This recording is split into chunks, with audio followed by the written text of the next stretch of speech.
चलिए हम लोग यहाँ पे अभी कुछ क्वेश्चंस देखेंगे जो हम लोगों का नेक्स्ट पार्ट है। तो पहला क्वेश्चन आपके स्क्रीन पर है कि which of the following best explains Y temples Beckham the main urban institutions in southern Mesopotamia.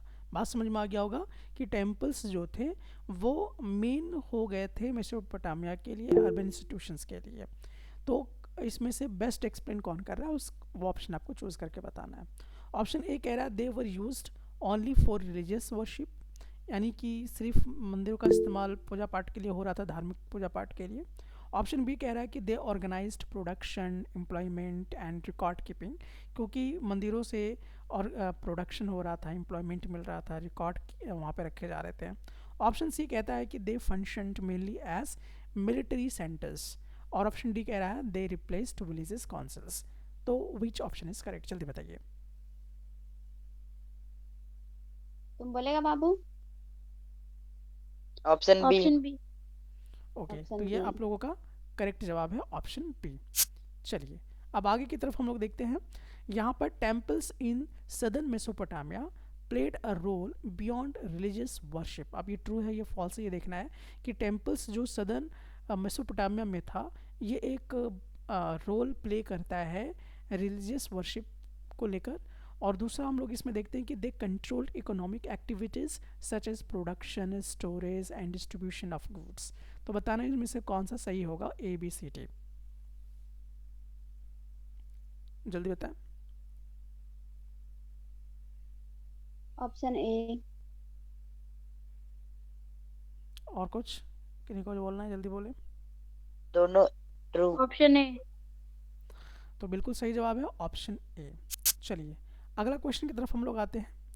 Temples were considered the residence of gods and honours of community resources. Temples को किस रूप में consider किया जा रहा था कि यहाँ पे भगवान का निवास है, ये भगवान का रहने का जगह है, and honours of community resources, ठीक है। एंड सेकेंड पार्ट कह रहा है कि agricultural stability in Mesopotamia prevented conflicts over land and water, यानी कि जो एग्रीकल्चरल स्टेबिलिटी मेसोपोटामिया में था वो लैंड और वाटर के बीच में कन्फ्लिक्ट होने से बचा रहा था, यानी कि लाल झगड़ा होने से बचा रहा था।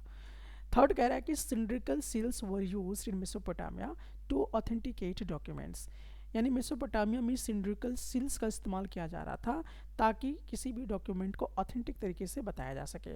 विच option is correct, A B C D, D. जल्दी ऑप्शन बोलो। डी। Option D. तो इसका सही जवाब होगा ऑप्शन ए, 1 और 3 जो है ये वाला हिस्सा, और ये वाला स्टेटमेंट सही है। आपको मैंने बताया था कि जो सील्स होते थे वो सिंडिकल सील्स होते थे जिसमें वो डॉक्यूमेंट को ऑथेंटिसाइड किया करते थे। और ए वाला क्या होता था कि ए भगवान का घर था ही साथ ही में कम्युनिटी का रिसोर्सेज भी था, क्योंकि वहाँ से लोगों को रोज़गार मिल रहा था और प्रोडक्शन वगैरह बहुत ज़्यादा हो रहा था। थर्ड वाला क्यों गलत हो गया, तो ये कह रहा है कि भाई एग्रीकल्चर स्टेबिलिटी पर फोकस किया, तो ये गलत है। एग्रीकल्चर स्टेबिलिटी जो है मेसोपोटामिया में वो प्रिवेंट नहीं कर पाया लैंड और वाटर के बीच में, क्योंकि आपको मालूम था कि नदी का एक छोर में पानी ज़्यादा था, एक छोर में कम था, तो वहाँ पर एग्रीकल्चर स्टेबिलिटी नहीं हो पाया, झगड़े होने शुरू हो गए। और जबकि इसमें क्या कह रहा है कि प्रिवेंट कर रहा है कन्फ्लिक्ट को, यानी कि झगड़े होने से रोक रहे थे, तो ऐसा तो हो नहीं रहा था। झगड़ा हुआ तभी तो कोई उसमें लीडर बना, फिर किंग बना, फिर धीरे धीरे फिर इस तरह से सिटीज़ और ये सब चीज़ें बनने शुरू हो गए थे। अगला क्वेश्चन यहाँ पर हमारे पास है, archaeologist find a Mesopotamian settlement with a large temple complex, ration lists, cylindrical seals on clay tablets, and evidence of skilled crafts production. Nearby villages appear abandoned. तो इसमें कह रहा है कि जो आर्कोलॉजिस्ट्स लोग थे जो मेसोपोटामिया में पाया कि लोग वहाँ पे सेटलमेंट हो गए थे, वहाँ पर टेम्पल बहुत कॉम्प्लेक्स तरह से बने हुए थे, उसमें राशन का लिस्ट जो मिलता है वो भी उनको मिलता है, सिंडिकल सिल्स वगैरह मिलते हैं जो क्ले टैबलेट्स में था, ठीक है। तो इस तरह के प्रूफ जो है वो मिलते हैं। साथ ही साथ वो भी देखते हैं कि वहाँ पे स्किल्ड क्राफ्ट थे, यानी कि जो मजदूर लोग थे बहुत ज़्यादा स्किल्ड थे वो प्रोडक्शन करने में, ठीक है। तो ये सब उनको नियर बाई विलेजेस के आसपास में कहीं ना कहीं ये सब चीज़ हो रही थी, ये एविडेंस के तौर पे वो देख रहे थे। तो अब इससे रिलेटेड प्रश्न ये है कि using the passage explain how temples and seals together reflect urban life in this settlement. यानी आपको एक्सप्लेन करना है कि टेम्पल और जो सील्स है ये दोनों मिलकर अर्बन लाइफ को किस तरह से सेटलमेंट करने में रिफ्लेक्ट दिखाता है, उनके सेटलमेंट के रिफ्लेक्ट को दिखाता है। तो बताइए क्या जवाब होगा। इसका क्या आंसर होगा, तो आप यहाँ पे देख सकते हैं कि जो टेम्पल है फंक्शन एज अ इकोनॉमिक, ये इकोनॉमिक तौर पे फंक्शन करता है, ठीक है। एडमिनिस्ट्रेटिव सेंटर वगैरह बनना शुरू हो जाता है, ऑर्गेनाइजिंग लेबर होना शुरू हो जाता है, प्रोडक्शन होना शुरू हो जाता है, राशन का डिस्ट्रीब्यूशन होना शुरू हो जाता है। तो एक टेम्पल क्रिएट होने से राशन का डिस्ट्रीब्यूशन हो रहा है, प्रोडक्शन हो रहा है, लेबर ऑर्गेनाइज हो रहे हैं, वहाँ से एडमिनिस्ट्रेटिव सेंटर बन रहा है, ठीक है। एंड सील को अगर हम देखें तो सील क्या करता था कि सिक्योर करता था गुड्स को, ठीक है, कि ये उनका ही है, और ऑथेंटिकेट भी डॉक्यूमेंट को करता था ताकि ये ना करे कि किसी और का है, ठीक है। तो इस प्रकार से ये पूरा का पूरा जो है सिचुएशन क्रिएट हुआ। अब चलिए हम लोग देखते हैं नेक्स्ट क्वेश्चन। तो नेक्स्ट क्वेश्चन हमारे पास है, what material were the earliest temples made of in southern Mesopotamia. तो मेसोपोटामिया में जो टेम्पल्स पहले ज़माने के बने हुए थे वो किस मटेरियल से बने हुए थे।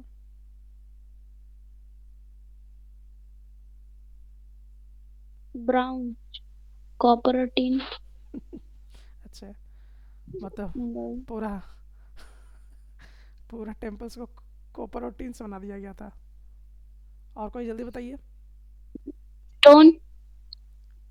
स्टोन से बनाया गया था।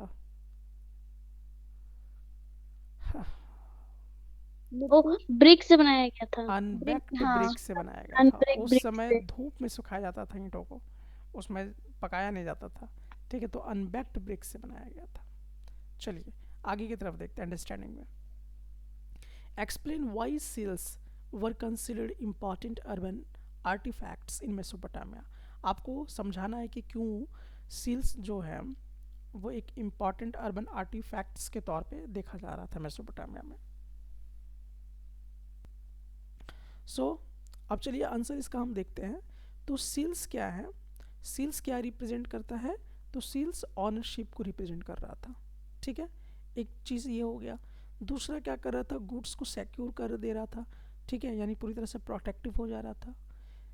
अगला चीज़ क्या था, लेटर को ऑथेंटिकेट कर रहा था, ठीक है।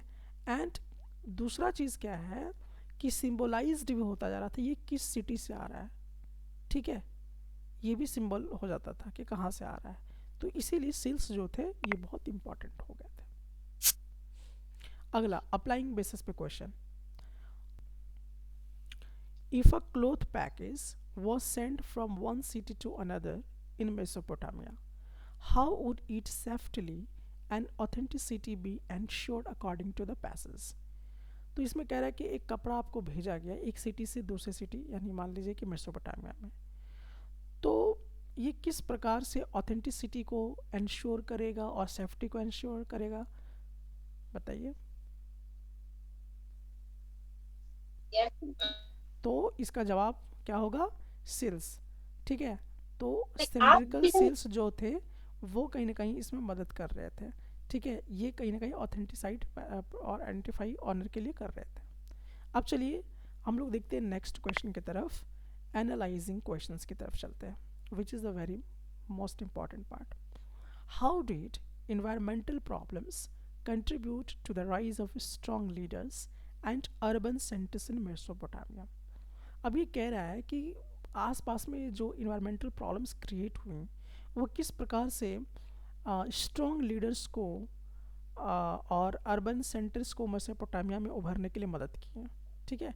तो मेसोपोटामिया हम लोग देख रहे थे कि स्ट्रॉन्ग लीडर्स आ रहे थे, अर्बन सेंटर्स बनते जा रहे थे। तो क्या ऐसा इन्वायरमेंटल प्रॉब्लम्स इनको कंट्रीब्यूट कर रहा था, किस कारण ये सब चीज़ें हो रही थी। जैसे जो टेम्पल था वो नदी के बीच में था, और जो नदी था ना वो ऊपर की साइड में पानी बहुत ज्यादा था, मतलब बहुत ज्यादा फ्लो था, अच्छा था, एग्रीकल्चर भी ग्रो होता था। लेकिन जो नीचे का था पार्ट एरिया, डॉन वहाँ स्ट्रीम, पे पानी कम आता था। हाँ? डॉन स्ट्रीम में पानी कम आता था। तो जो अप स्ट्रीम वाले लोग थे वहां पानी का अनवांटेड यूज करते थे, मतलब ज्यादा यूज करते थे, जिसकी वजह से ना डाउन स्ट्रीम वाला का पानी कम आता था वहां पे। और दोनों एरिया के बीच में फिर कॉन्फ्लिक्ट हो गया लैंड और वाटर के बीच में। इसके वजह से जो बीच वाला जो आदमी था वहां का,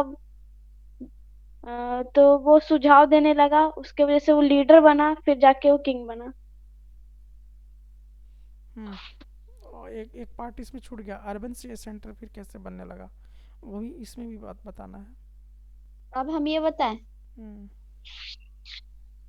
जैसे बाढ़ की वजह से और जो लीडर बन रहा था स्ट्रांग, फिर ये सब के परेशानी की वजह से जाके लोग फिर अलग शहर तरफ शिफ्ट होने लगे, और फिर अर्बन सेंटर डेवलप्ड हो गया वहीं से। और कोई जवाब? अब देखिए आपके आंसर्स क्या क्या है। तो पहला तो फ्लड्स का एक प्रॉब्लम क्रिएट हुआ, ठीक है। तो जहाँ पे ज़्यादा पानी था वहाँ पे फ्लड था, और कहीं पे पानी था नहीं तो वहाँ सूखा भी था। तो जब फ्लड्स वगैरह आने शुरू हो गए तो रिवर्स चैनल्स क्या होने लगे, शिफ्ट होने लगे, ठीक है। तो एक तो पानी का क्या हो गया, डिस्प्यूट हो गया, पानी का लेके एक विवाद क्रिएट हो गया, ठीक है। इनस्टेबिलिटी आ गया, उसमें कन्फ्लिक्ट हो गया। जैसे कि एक यूफ्रेट्स नदी थी, तो एक छोर में क्या था, अप स्ट्रीम था, और एक छोर में क्या था, डाउन स्ट्रीम था।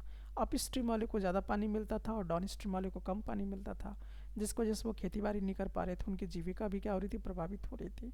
तो उन दोनों के बीच में क्या होता है, कन्फ्लिक्ट हो जाता है, ठीक है।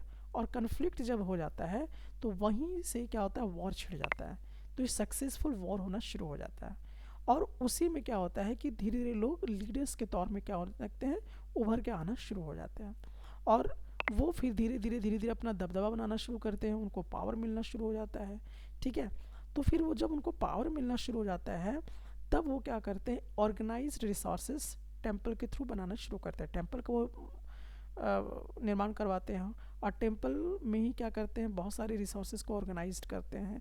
लेबर का पेमेंट, प्रोडक्शन, और अनाज का डिस्ट्रीब्यूशन, राशन कार्ड वगैरह, तमाम चीज़ गतिविधि चालू होना शुरू हो जाता है। और ये टेम्पल ही क्या करता है, सिटीज़ को, मतलब गाँव को अर्बन सेंटर्स में कन्वर्ट करना शुरू कर देता है, ठीक है। तो धीरे धीरे लोग क्या करते हैं कि पॉपुलेशन कंसंट्रेशन वहाँ पर बढ़ना शुरू हो जाता है मंदिर के आसपास में, क्योंकि वहाँ पे हर चीज़ें मिलना शुरू हो जाती हैं, और ये धीरे धीरे अर्बन ग्रोथ करना शुरू हो जाता है। जैसे अगर आप हम लोग बात करें, जैसे कि रांची एक सिटी प्लेस है, तो वहाँ पर क्यों है, क्योंकि उसके आसपास में हॉस्पिटल से, आज के डेट में मंदिर नहीं देखा जाता है, हॉस्पिटल से देखा जाता है, स्कूल्स देखे जाते हैं, मार्केट्स देखे जाते हैं, ठीक है। अच्छे अच्छे फैसिलिटीज़, जॉब, ये सब तमाम चीज़ें देखी जाती हैं। तो वो एक अर्बन सिटी में कन्वर्ट होता चला गया, ठीक है। तो इस तरीके से आपको जवाब देनी है। चलिए अगला क्वेश्चन हमारे पास है। तो अगला क्वेश्चन है कि assess the role of temples in shaping social and economic life in southern Mesopotamia cities.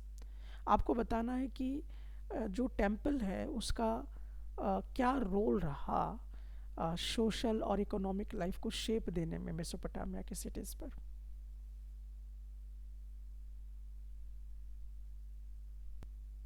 तो इसका क्या जवाब हो सकता है। तो यहाँ पर हम लोग देखते हैं कि टेम्पल्स एक पॉपुलेशन को सेंट्रलाइज करता है, एम्प्लॉयमेंट जनरेट करता है, फूड वगैरह स्टोरेज होते हैं, रिकॉर्ड्स यहाँ पे रखे जा रहे थे, और बहुत सारी इकोनॉमिक मतलब जनरेट हो रहे थे वहाँ पर, और सोशल ऑर्गेनाइजेशन जो है वो धीरे धीरे होता जा रहा था, और ये सब फिर अर्बन लाइफ की तरफ बढ़ जाते हैं। अब हम लोग देखते हैं higher order thinking questions. Based on the passage propose one feature that a planned Mesopotamian city would necessarily include। आपको इस पैसेज के आधार पर, जो आपने पढ़ा है टॉपिक, उसके आधार पर आपको एक फीचर प्रपोज करना है that a plan Mesopotamia city would necessary include, यानी कि मेसोपोटामिया को सिटी बनाने में एक नेसेसरी पार्ट जो है वो इंक्लूड किया जाना चाहिए। तो वो आपको बताना वो क्या था। टेम्पल। ठीक है। So a centrally located temple, ठीक है, complex that manages production, labour, storage, record keeping, supported by skilled craftsmen and administrative tools like seals वगैरह। तो ये तमाम चीज़ें वहाँ पर हो रही थी। यानी पूरा टॉपिक अगर हम लोग देखें तो पूरा कहाँ पे सेंटर्ड है, टेम्पल के आसपास में सेंटर्ड था। तो बस आज के लिए इतना ही। चलिए फिर से आप ये टॉपिक की तैयारी करें और फिर से क्वेश्चन को कीजिए ताकि पूरी तरह से ये टॉपिक आपके जहन में उतर जाए।